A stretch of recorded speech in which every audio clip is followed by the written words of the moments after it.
জীবনটাকে সিয়ামের মতো মানে রোজার মতো আত্মসংযম করে কাটান। মৃত্যুটাও ঈদের মতো খুশি খুশি লাগবে ইনশাআল্লাহ। বিসমিল্লাহির রহমানির রহিম। আসসালামু আলাইকুম। কেমন আছেন সবাই? আশা করছি দেশ এবং দেশের বাইরে যে যেখান থেকে আমার এই ভিডিওটি দেখা শুরু করেছেন সকলে সুস্থ আছেন, ভালো আছেন, নিরাপদে আছেন। সবাইকে জানাই ঈদুল আজহার অনেক অনেক শুভেচ্ছা। ঈদ মোবারক। তো আজকে সকালবেলা নামাজ কালাম শেষ করে ছাদে এসেছি একটু গাছকেও ঈদ মোবারক জানাতে। দেখেন কি সুন্দর কাটা মুকুটগুলো ফুটে আছে বিভিন্ন কালারের। এগুলার কিন্তু বিভিন্ন রকমের নাম। আর এই যে দেখছেন কাটা মুকুটের উপরে বীজের মতো, এগুলাই হচ্ছে কাটা মুকুটের বীজ। তো এই যে আমার ছোট্টখাটো বাগান দিয়েই আজকের ঈদের দিনটা আপনাদের সাথে শেয়ার করছি। তো সারা দিন অনেক কাজ করেছি, সেই সকাল থেকে রাত পর্যন্ত খুব বেশি একটা ভিডিও ক্লিপ নিতে পারিনি।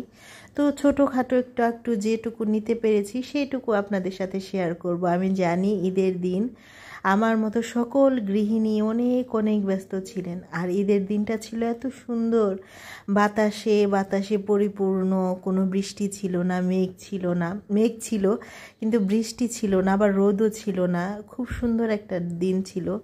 আর আমাদের মতো গৃহিণীদের কাজ করতে খুবই আরাম হয়েছে। তো ওই যে সকালবেলা একটু হালকা পাতলা ছাদে গিয়ে এখন আসছি যে বিছানার চাদরগুলো চেঞ্জ করে নেই, তাহলে আর কি অনেক কাজটা এগিয়ে থাকবে। তো এই যে আমি বিছানার চাদর চেঞ্জ করতেছিলাম, আর আমার মেয়ে একটু ভিডিও করে দিচ্ছিল। তো আমি সব রুমের বিছানা চাদরগুলো চেঞ্জ করব। আমার রুমের করেছি, ড্রয়িং রুমের করব। তো সবগুলো বিছানা চাদর চেঞ্জ করে তারপরে হলো ঘর ঝাড়ু দিয়ে তারপরে গিয়েছি সকালের ঈদের রান্নাবান্না করার জন্য। তখন বাজে সকাল 5:45। তখনই আমি রান্না করতে চলে গেছি, কারণ ঈদুল আজহার নামাজ সকাল 8টার সময় দিয়েছে। তার আগে আমার রান্নাবান্নাগুলো কমপ্লিট করতে হবে। তো সেই জন্য একটু আগেই গেছি রান্না করার জন্য। আর এই যে এতদিন আমি অনেক ভিডিও রেডি করে রেখেছিলাম, কিন্তু এই যে আশেপাশে অনেক শব্দের কারণে আমি ভিডিওতে ভয়েস দিতে পারছিলাম না। আর বাসায় অনেক মানুষ ছিল, কোথায় গিয়ে ভয়েস দিব সেইটারও সুযোগ পাচ্ছিলাম না। আর মোট কথা প্রচুর ব্যস্ত ছিলাম রান্না বান্না সব কিছু নিয়ে। আর বাবার বাড়ি তো কাছে হওয়ার কারণে বাবার বাড়িতেও আর কি যেতে হয়। তো দুইটা মিলে প্রচুর পরিমাণে ব্যস্ত। তো আমি যে রান্না করার আগে একটু হালকা ভিডিও করে নিচ্ছিলাম। তো এখন তারপর চলে যাব রান্না করতে। রান্না করব পোলাও বসিয়ে রাইস কুকারে বসিয়ে দিয়ে তারপরে সেমাই রান্না করব। তারপরে 2 ধরনের সেমাই, তারপরে মুরগির গোস্ত, গরুর গোস্ত রান্না করব। এটা হলো ঈদের দিনে সকালবেলার রান্না। তারপরে কুরবানির মাংস আসার সাথে সাথে তো কুরবানির গোস্তই রান্না করতে হবে।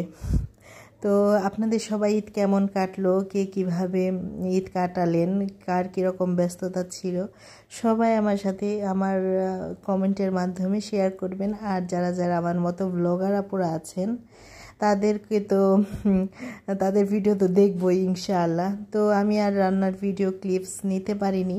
তো আমার মেয়েদের মাঠ থেকে এসে পড়েছে, তো আমার জন্য এই ফুলদানিটা নিয়ে আসছে। বলছে, আম্মু তুমি যখন ভিডিও করবা রান্নার তখন এটা কাছে নিয়ে ভিডিও করবা, দেখবা তোমার ভিডিও সুন্দর হবে। মানে দেখি খুব ভালো লাগলো, মেয়েও আমার জন্য চিন্তা করে এত কিছু নিয়ে আসছে। তারপর ঝালমুড়ি নিয়ে আসছে।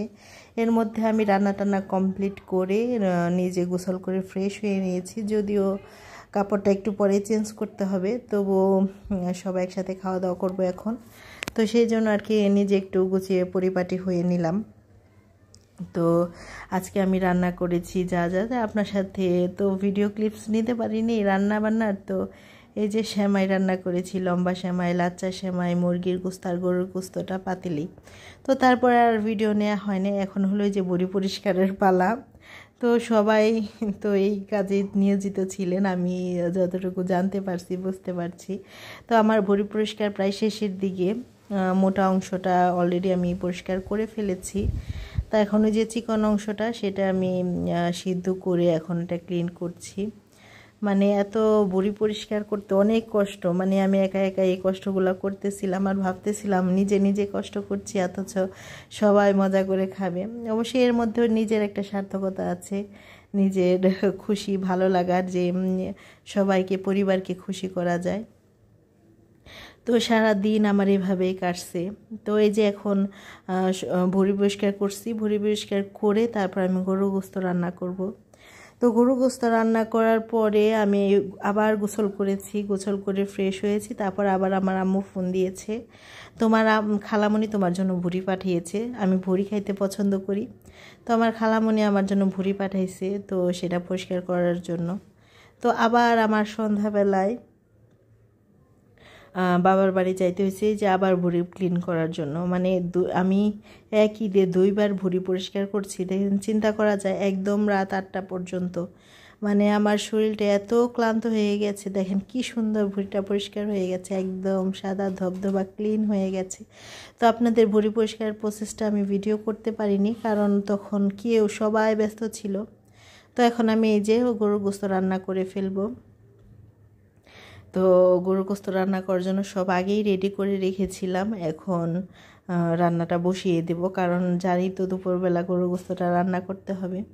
তো এই যে এখন আমি বড় পাতিলে বসিয়ে দিচ্ছি মাটির চুলায় গরুর গোশত। এমনিই কোরবানির গরুর গোশত, তার মধ্যে মাটির চুলায় রান্না করা আসলে অনেক টেস্ট হয় গরুর গোশতটা রান্না। তো সবাই সবার ভিডিও অলরেডি অনেকে শেয়ার করেছেন, আমি দেখতে পারিনি, কারণ আমি প্রচুর পরিমাণে বাড়িতে আসলে এত পরিমাণে ব্যস্ত হয়ে যায়, আসলে সেটা বলে বোঝাতে পারবো না। তো এক হাতে মোবাইল, এক হাতে ক্যামেরা ধরা অনেক কষ্ট, কেউ ছিল না আশেপাশে। তো আমি একাই যতটুকু পারেছি ততটুকু আপনাদের সাথে শেয়ার করেছি। তো আপনাদের ঈদ কেমন গেল সেটা আমাকে জানাবেন। তো মশলাটাকে আমি অনেক ভালো করে কষিয়ে তারপর গরুর গোশতটা দিয়ে দিলাম। এখন গরুর গোশতটা রান্না করে ফেলবো। আর আমার হাজব্যান্ডের কষানো গরুর গোশতটা খুব পছন্দ, তো আমি কষিয়ে তাকে ডাক দিচ্ছিলাম খাওয়ার জন্য। তো আজকের ভিডিওটা আর লং হবে না, আর ভিডিও করতেও পারিনি। সবাই ভালো থাকবেন, সুস্থ থাকবেন, আমাদের জন্য দোয়া করবেন। সবাইকে আবার ঈদ মোবারক। আল্লাহ হাফেজ, আসসালামু আলাইকুম।